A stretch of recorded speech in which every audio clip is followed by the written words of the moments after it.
ácido úrico como producto final del metabolismo de las purinas. Y estas vías sí son muy importantes, porque en determinadas circunstancias vamos a ver cómo puede haber incremento en la actividad de algunas enzimas que nos llevan a la mayor formación de ácido úrico. El ácido úrico en el organismo no se metaboliza hacia la orina como sucede por ejemplo en los monos. Los monos, el ácido úrico se transforma en alantorina porque tienen la uricasa. El hombre no tiene uricasa, por lo tanto el ácido úrico queda como tal y se elimina como tal por la orina. Entonces, la acumulación del ácido úrico nos puede llevar a la presencia de una enfermedad que es la gota, ¿no? Y esta gota que se caracteriza básicamente por un incremento en las concentraciones de ácido úrico, ya sea por mayor síntesis o por menor eliminación, porque el ácido úrico a nivel del riñón se filtra, se reabsorbe y se secreta. Cuando hay falla renal podemos tener una hiperuricemia y ahí vemos las gotas renales. Pero cuando se trata de que hay una mayor producción de ácido úrico, hablamos de las gotas metabólicas. Esto para adelantarnos un poco a la parte clínica que la vamos a ver al final. Entonces, ¿de dónde es que proviene el metabolismo del ácido úrico? Viene de la ribosa.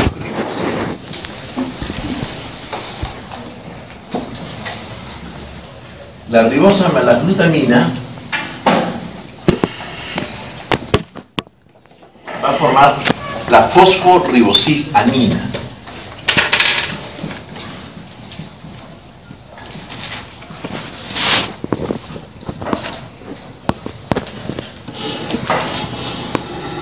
La fosforibosilamina. Y esto se debe a la acción de una enzima que es la fosforibosilaminotransferasa. Fosforibosilaminotransferasa. Es una transferasa. Fosforibosilaminotransferasa. Y forma las fosforibosilamina. Esta fosforibosilamina va a dar lugar al ácido inosínico.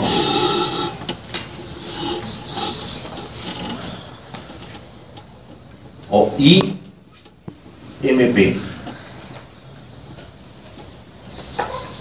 Y esto se logra con la incorporación a su molécula de la glicina, de la glutamina, del ácido aspartico,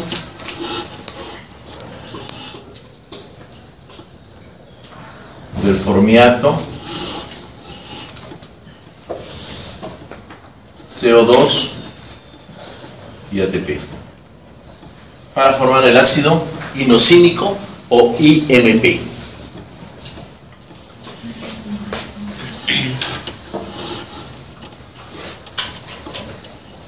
Este ácido inosínico o IMP, por acción de una deshidrogenasa, por un lado, forma el XMP, o xantina monofosfato. Y esta XMP nos va a dar el ácido guanílico,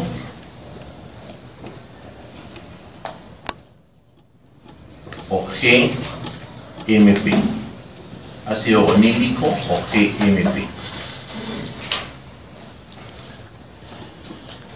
En este caso, el ácido inosínico por la otra vía nos va a dar la formación del ácido adenílico, previa formación de AMP por acción de una sintetasa, ácido adenílico, ácido adenílico o AMP.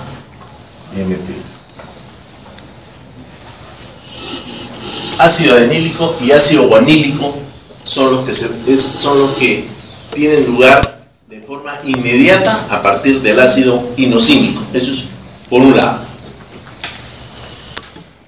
Este ácido adenílico se va a transformar en adenosina.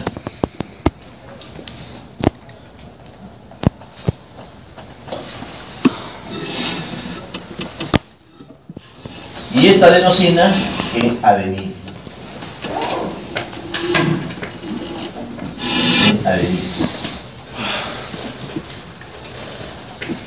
El ácido guanílico se transforma en guanosina.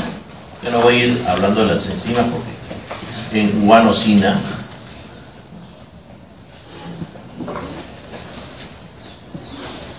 Y la guanosina se transforma en guanina.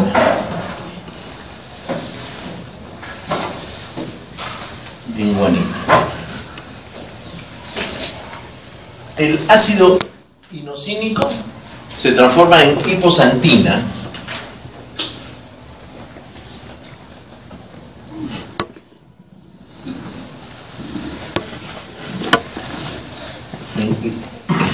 En hiposantina.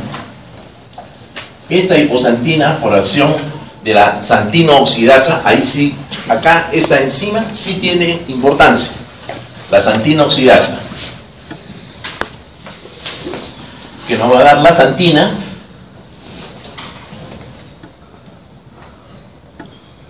y esta santina, por acción de la misma, se transforma en ácido úrico.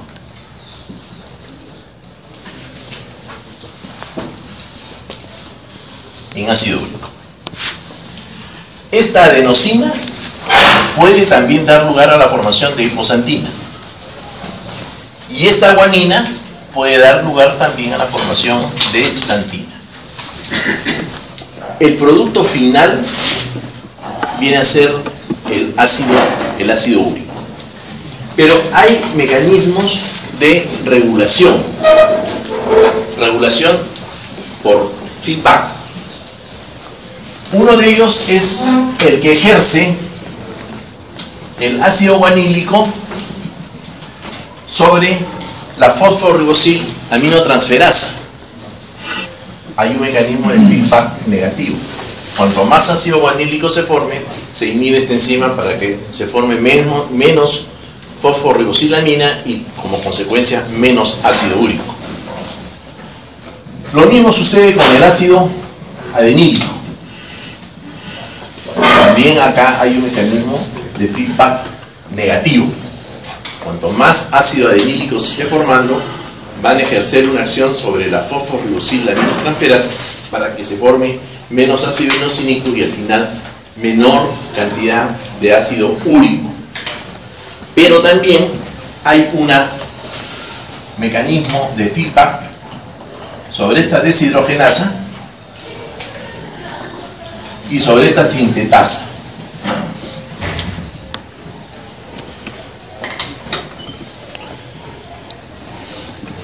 Entonces, aquí el ácido guanílico y el ácido adenílico ejercen un mecanismo de control, de regulación en la producción de ácido úrico que es sumamente importante.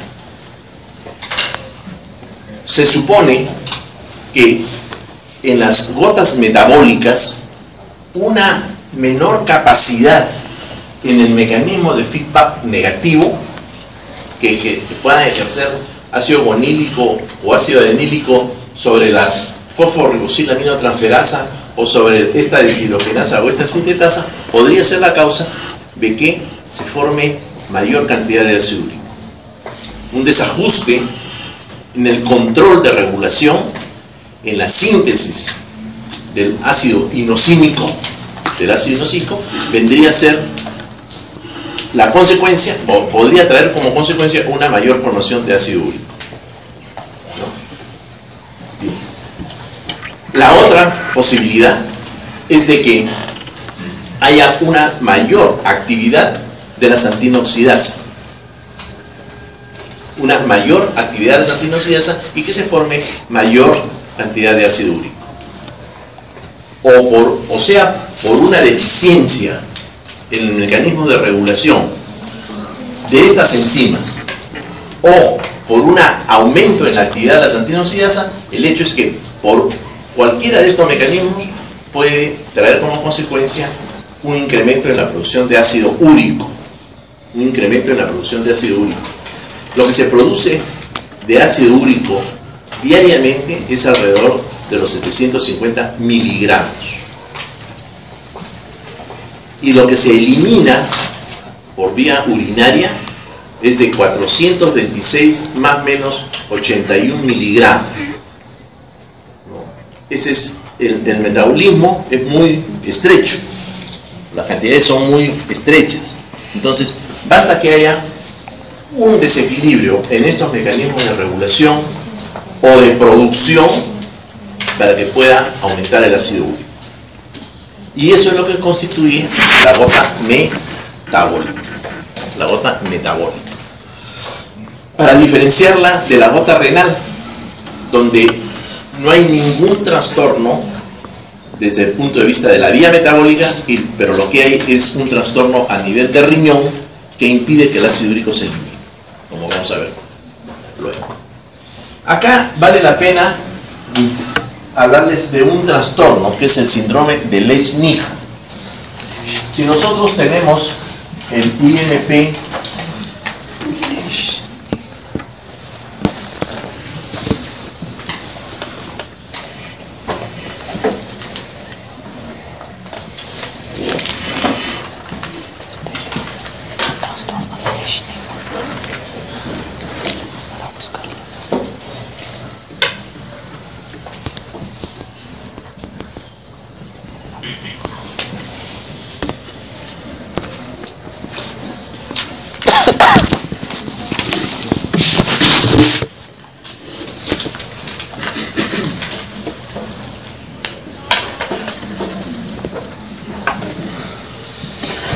es un cuadro resumido de lo que hemos visto acá.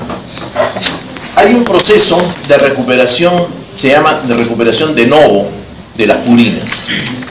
Y este proceso de recuperación de novo de las purinas se lleva a cabo gracias a una enzima que es la hiposantina guanina fosforiboxil transferasa, es la HGPRT.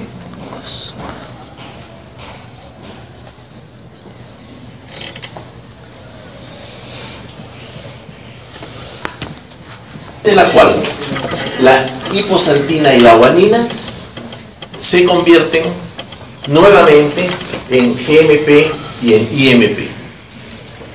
¿Está claro? La hiposantina guanino fosforiboxil transferasa lleva a que esta hiposantina y esta guanina se transformen nuevamente en IMP y en GMP, y que esta IMP y GMP puedan ejercer sus mecanismos de regulación a este nivel. Hay otra que es la adenina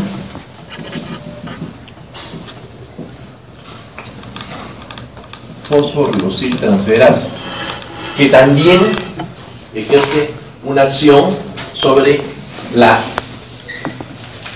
formación de AMP a partir de adenina. Pero esta no tiene tanta importancia, esta es la importante. La deficiencia de esta enzima, ¿qué cosa hará? Que se forme mayor hiposantina y mayor santina y mayor ácido úrico. Y esta deficiencia es la que se encuentra en el síndrome de Lesch-Nyhan. En el síndrome de Lesch-Nyhan.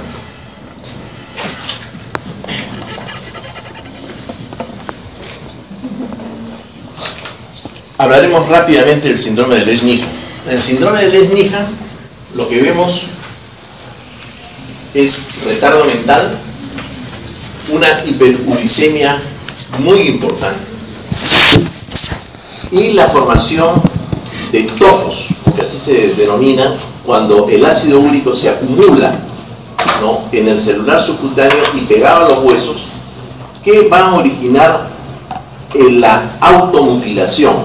O sea, al final sobre todo las falanges distales de los dedos de las manos y de los pies van a prácticamente a destruirse por la formación de estos topos úricos. Destruyen, se automutila, ¿no? Y el paciente va a tener pues una serie de trastornos con insuficiencia renal, porque el ácido úrico va a producir, cuando se incrementa, produce cálculos renales y puede llegar inclusive hacia la insuficiencia renal por ese motivo, con un acortamiento de la vida. Estos son pacientes que usualmente no pasan de los 30 años, ¿no? El síndrome de Lesch-Nyhan. Deficiencia de la HGPRT, hiposantina, guanina, fosforglosita, ¿no? Y mayor formación de ácido úrico, mayor formación de ácido. Eso es lo que da el trastorno del Lesch-Nyhan, que viene a constituir una gota metabólica, para diferenciarla una vez más, y esto insisto, de la gota renal. Muy bien. Asociado pues con estas vías que hemos revisado acá, está la enfermedad de la gota. La enfermedad de la gota, y tiene su nombre que proviene de guta, ¿no? Guta, que quiere decir gota a gota. Y es conocida esto desde la época pues, de Galeno y de Hipócrates, esta enfermedad, ¿no? Donde toma el nombre de gota porque se decía, y obviamente ahora se conoce que es así, que poco a poco, de gota a gota, se van precipitando los cristales de ácido úrico en las articulaciones. Se va depositando gota a gota los cristales de ácido úrico en las articulaciones debido a un incremento en la concentración del ácido úrico. Lo normal es de que la concentración de ácido úrico oscile entre 3.5 y 5.5 hasta 6 miligramos por ciento. Estos pacientes, cuando ya llegan a 8 miligramos por ciento, 8 o 9 miligramos por ciento, ya usualmente hacen gota. ¿Por qué? Porque el ácido úrico así incrementado se va a precipitar en las articulaciones. Ahora, decía de que esta es una enfermedad que se conoce desde la época de Hipócrates. Hipócrates la describió muy bien y describió un cuadro que después lo describe ya Sindham en una forma muy puntual, tal como se conoce ahora, que es el de la podagra. La podagra viene a ser la tumefacción dolorosa de la primera articulación metatarsofalángica, ¿no? del pie. Entonces, se produce precipitación de los cristales de ácido úrico en el dedo gordo del pie, y lo que vamos a ver es un dedo gordo tumefacto, rojo, ¿no? sumamente doloroso, que inclusive hasta el roce de la sábana, ¿no? mortifica al paciente y le produce gran dolor. Esa es la podagra, clásicamente la podagra, descrita, como le digo, desde hace muchísimos siglos. Siempre fue relacionado esta enfermedad con las costumbres del buen comer y del buen beber también, porque se decía pues que la gota era enfermedad de gente rica, de los feudales, de los reyes, y han habido grandes gotosos en la historia de la medicina. Bien, Leonardo da Vinci, Alejandro Magno, en fin, muchos personajes de la historia han sufrido de gota. Usualmente la gota compromete las articulaciones mayores, compromete las rodillas, compromete los tobillos, compromete los codos. A diferencia de lo que se ve en la artritis reumatoidea, que comprometen las articulaciones menores, sobre todo las interfalángicas de las manos y pies, ¿no? y que tienen un carácter simétrico. En la gota el carácter es asimétrico, ¿no? y compromete las articulaciones más grandes, rodillas, tobillos, característicamente especialmente el de la podagra, ¿no? Y hongos. Puede incrementarse en tal magnitud el ácido úrico que pueda precipitarse en forma de cristales al nivel del riñón y producirse los cristales de ácido úrico, o sea, la litiasis renal por ácido úrico. Estos cálculos de ácido úrico, a diferencia de los cálculos de carbonato de calcio, que son radioopacos, cuando uno toma una placa no se ven, porque son radiolúcidos, son transparentes, no se ven, y se descubre cuando uno hace un procedimiento de una urografía excretoria, por ejemplo, ascendente, ¿no? Y vemos o normal, y vemos el stop que se presenta a la progresión de la sustancia de contraste, pero no vemos el cálculo se ve muy bien cuando hablamos de los cálculos de carbonato de calcio, pero en los casos de cálculos por ácido úrico usualmente son radiolúcidos, son transparentes y no se ven. Esta es una enfermedad en la que el ácido úrico puede llegar a precipitarse incluso a nivel del celular subcutáneo, y por eso es que siempre se debe examinar sobre todo los pabellones de la oreja, porque ahí vamos a ver unos puntitos amarillos, ¿no? Que no es otra cosa que ácido úrico, pero eso en todo caso son microtofos frente a los tofos que puede presentarse, ¿no? Cuando se acumula el ácido úrico de una forma masiva, sobre todo en los pies y en las manos, que llegan a deformar las articulaciones. Ahí estamos hablando de la gota tofácea, Bien, les decía de que la gota podía ser metabólica y podía ser renal. En el caso de la gota renal, básicamente por deficiencia en la excreción de ácido úrico. Y en la gota metabólica es generalmente por una mayor producción de ácido úrico. Ahora, en la gota metabólica y en la gota renal puede haber de dos tipos: aquella que es producida genéticamente y aquella que es adquirida.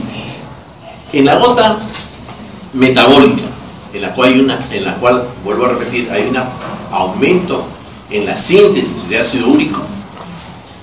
Si se trata del aspecto genético, ya ahí tenemos el síndrome de Lesch-Nyhan.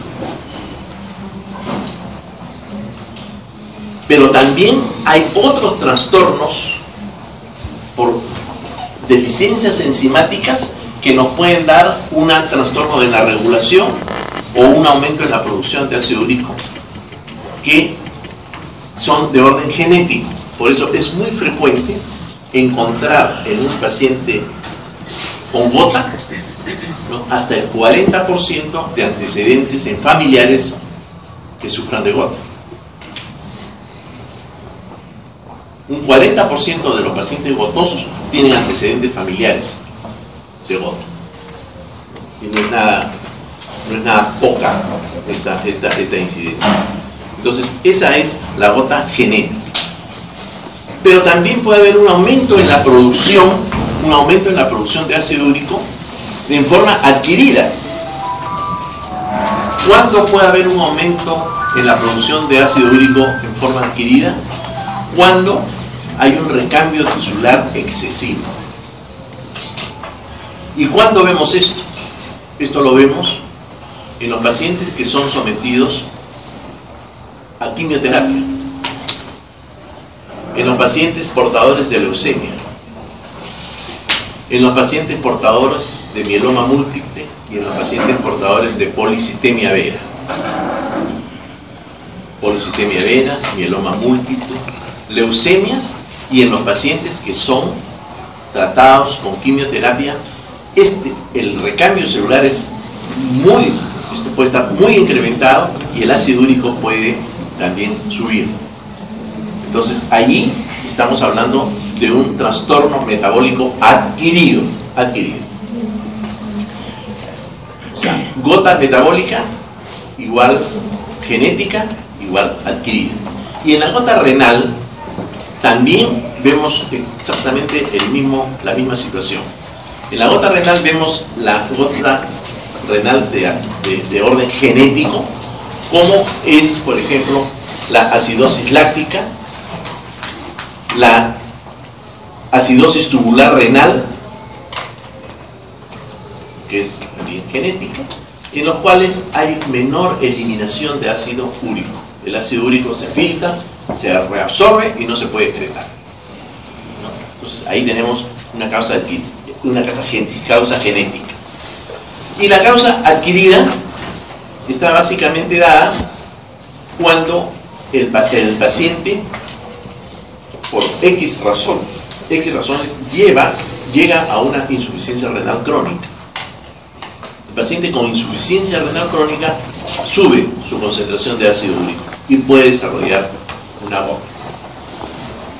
Indudablemente que la causa más frecuente de gota que nosotros vemos en la clínica no es la renal, ni es el SNIHA, es la gota metabólica por aumento en la producción de ácido úrico. Eso es lo que nosotros vemos con mucha mayor frecuencia. Bien, ¿cómo es el tratamiento de la gota? Indudablemente que tenemos que dar al paciente, el paciente está con muchísimo dolor, entonces lo que nosotros tenemos que hacer es mitigar el dolor.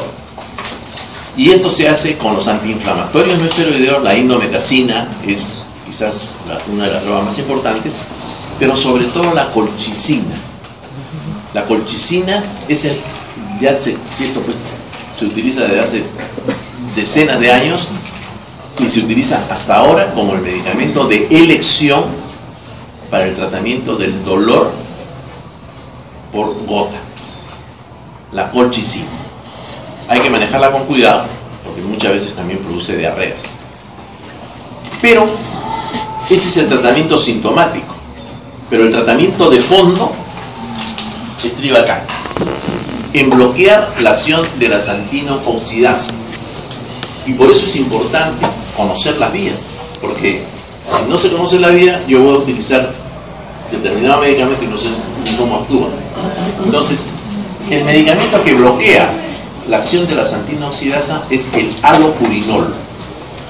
El alopurinol. Este alopurinol ejerce acción sobre esta xantina oxidasa bloqueando su acción y por lo tanto disminuyendo la producción de ácido úrico. En el tratamiento que se hace de estos pacientes, indudablemente yo tengo que evitar que el paciente llegue a concentraciones muy elevadas de ácido úrico. Entonces no voy a esperar que el paciente me desarrolle un ataque de gota para yo comenzar a dar alopurinol. El trastorno metabólico se descubre mucho antes. El trastorno metabólico se descubre desde que yo asisto a un paciente cuyo padre es gotoso, ¿no? O que por ahí ha tenido ciertos dolores articulares y yo le hago un control de ácido úrico y lo encuentro elevado. Entonces yo no voy a esperar que ese paciente me haga un ataque de gota, sino yo tengo que ir a disminuir su concentración de ácido úrico bloqueando la xantino oxidasa con el alopurinol. La gota está muy relacionada también con otras enfermedades, con la hipertensión, con la diabetes, con la dislipidemia. Por eso es que cuando nosotros hacemos un estudio a los pacientes diabéticos, a los pacientes dislipidémicos, hacemos el estudio, creo que ya les hablé en una clase anterior sobre el estudio completo del perfil lipídico. Pues acá es bueno que también se considere no solamente el perfil lipídico, sino también la glucosa y el ácido úrico, porque sabemos, se ve en la clínica con mucha frecuencia pacientes diabéticos con ácido úrico elevado, dislipidémicos con ácido úrico elevado, ¿no? Es cierto que muchos otros no tienen, ¿no?,